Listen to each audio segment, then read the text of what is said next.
Normally হচ্ছে যখন হচ্ছে আমি আমার বাসায় থাকি তখন কি করি না করি কিভাবে করে আমার সময়গুলোকে পার করি সেগুলো নিয়েই থাকছে আমার আজকের ব্লগ।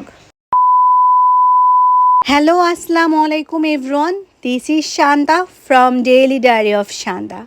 সকাল সকাল ঘুম থেকে ওঠার পরপরই দেখছিলাম আম্মু ইলিশ মাছ নেওয়ার জন্য দামাদামি করছিল।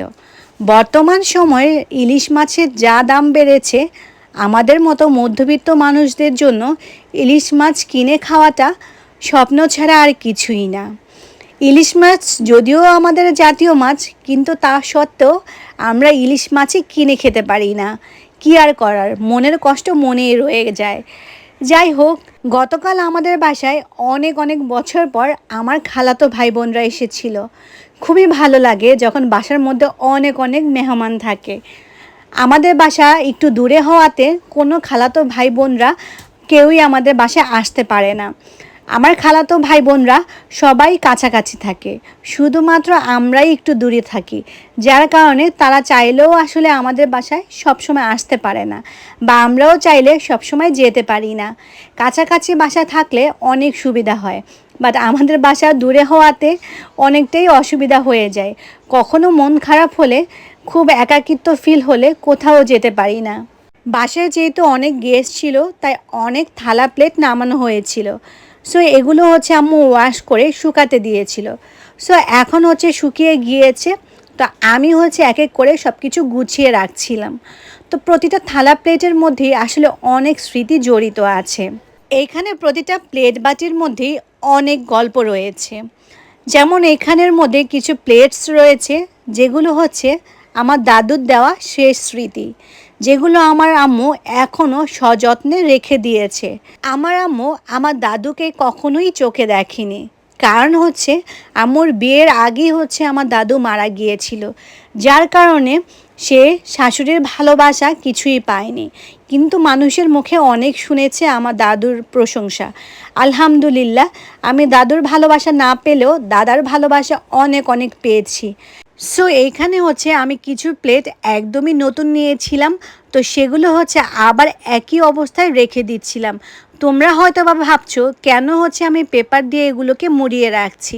সো আর কিছু মাসের মধ্যেই আমরা হচ্ছে বাসা চেঞ্জ করতে যাচ্ছি, যার কারণে অনেক কিছুই আমরা এখন থেকে গুছিয়ে রাখার চেষ্টা করছি, যাতে করে পরবর্তীতে আমাদের এই গুছানো নিয়ে প্রবলেমে না পড়তে হয়। তো তোমরা আমার আলমারির অবস্থা দেখলেই বুঝতে পারবে, আলমারিটা প্রচণ্ড অগোছালো হয়ে আছে।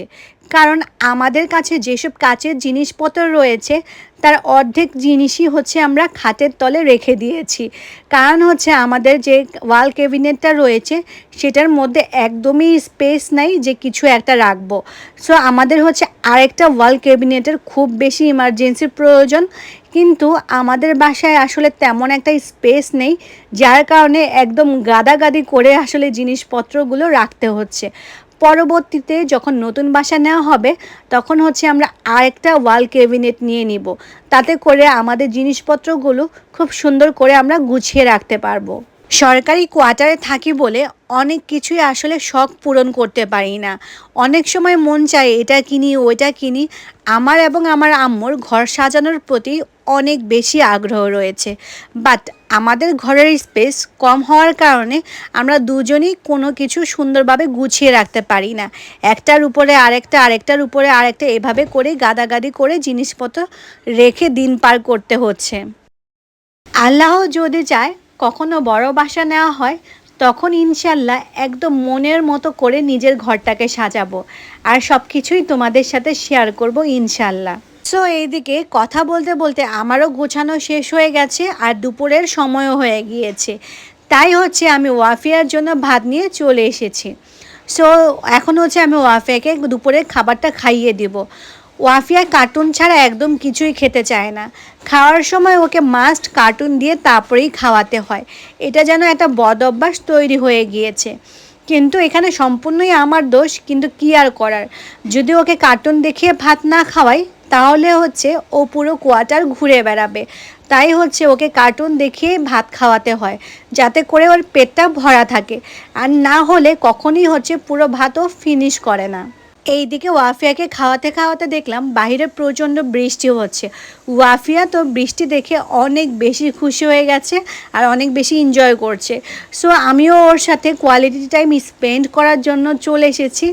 আমরা যারা ঢাকায় থাকি তাদের জন্য বৃষ্টিটা হয়তো বা আনন্দ, বাট যারা নিম্ন অঞ্চলগুলোতে থাকে তাদের জন্য বৃষ্টিটা একটা অভিশাপ মাত্র। এই বৃষ্টির কারণে কত মানুষ বন্যায় ক্ষতিগ্রস্ত হয়ে নিজ নিজ বাসস্থান হারাচ্ছে, দেখলেই যেন চোখে কান্না চলে আসে। আর বিশেষ করে সেই শিশু বাচ্চাটার কথা তো এখনও আমার চোখে ভাসে। আজকে একটা নিউজের ভিডিও ক্লিপে দেখলাম একটা নানা আর দাদা নাতিকে পিঠে চড়িয়ে বন্যার পানি দিয়ে নিয়ে যাচ্ছে, খুবই কঠিন একটা অবস্থার মধ্য দিয়ে। বাচ্চাটার চেহারার মধ্যে কি যে মায়া, তোমাদের দেখলে কলিজাটাই কেঁপে উঠবে যে বাচ্চাটাকে এই ছোট্ট একটা বয়সে এত একটা কঠিন পরিস্থিতির মধ্য দিয়ে যেতে হচ্ছে।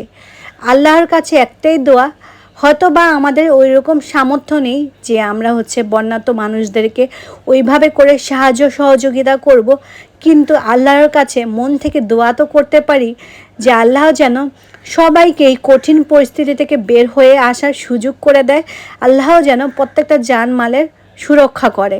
বাহিরে যেহেতু প্রচণ্ড বৃষ্টি ছিল আর এই বৃষ্টির মধ্য দিয়ে আম্মু আমাদের জন্য পপকর্ন নিয়ে চলে এসেছিল।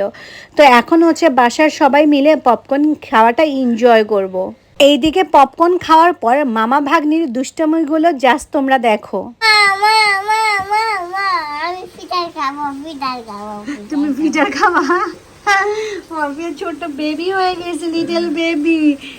আরে দুই মামা ভাগ্নি মিল্লা কি শুরু করছে, মানে বৃষ্টি ভেজার আনন্দতে। কি ওয়াফিয়া, তুমি কি লিটল বেবি হয়ে গেছো?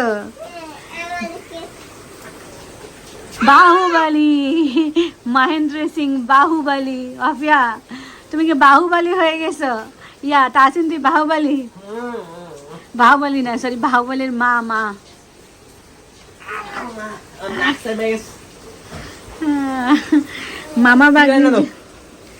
মামা ভাগ্নি যে কি করে সারাটা দিন। কি করিস আবার? ফিটার খাওয়ায়?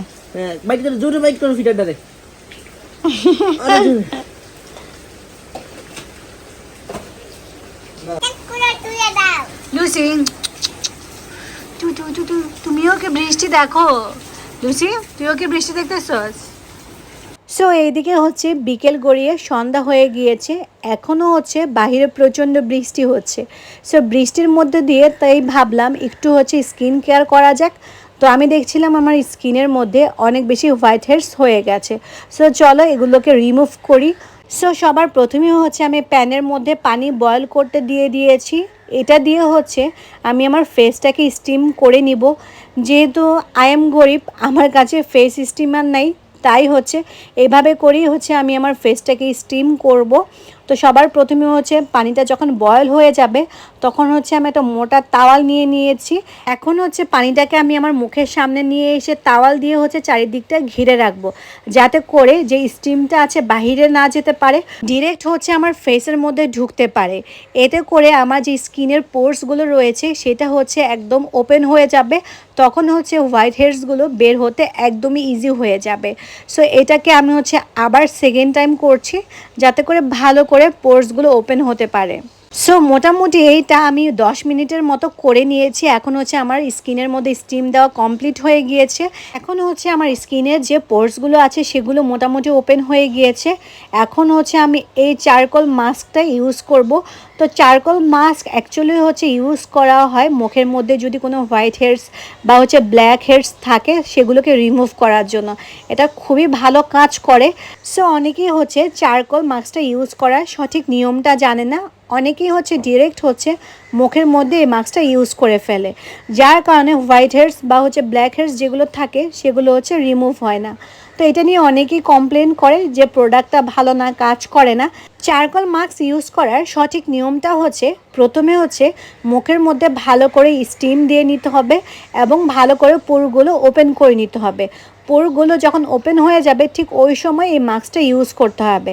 এইদিকে ওয়াফিয়া আমার সাথে মাস্ক নিয়ে কাড়াকাড়ি শুরু করে দিয়েছে যে সে আমাকে মুখে লাগিয়ে দিতে চায়, কোনোভাবেই সে রাজি হচ্ছে না।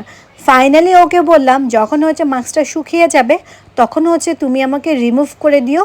এই শর্তে সে রাজি হয়ে চলে গিয়েছে। সো এই তো পুরো মুখে হচ্ছে আমার মাস্কটা লাগানো হয়ে গিয়েছে। এখন হচ্ছে আমি এই মুখের মধ্যে এটাকে 15 মিনিটের মতো রাখবো। 15 মিনিট পরে হচ্ছে তোমাদের সাথে চলে আসলাম। এই তো দেখতেই পাচ্ছ পুরো প্লাস্টিকের আকার ধারণ করেছে। এদিকে হচ্ছে আমি তাহসিনকেও লাগিয়ে দিয়েছি। তো এখন হচ্ছে আমি ওয়াফিয়াকে বললাম আস্তে আস্তে করে পুরো মাস্কটাকে রিমুভ করার জন্য। তো সে তো অনেক বেশি এক্সাইটেড মুখের মধ্যে মাস্কটাকে রিমুভ করার জন্য।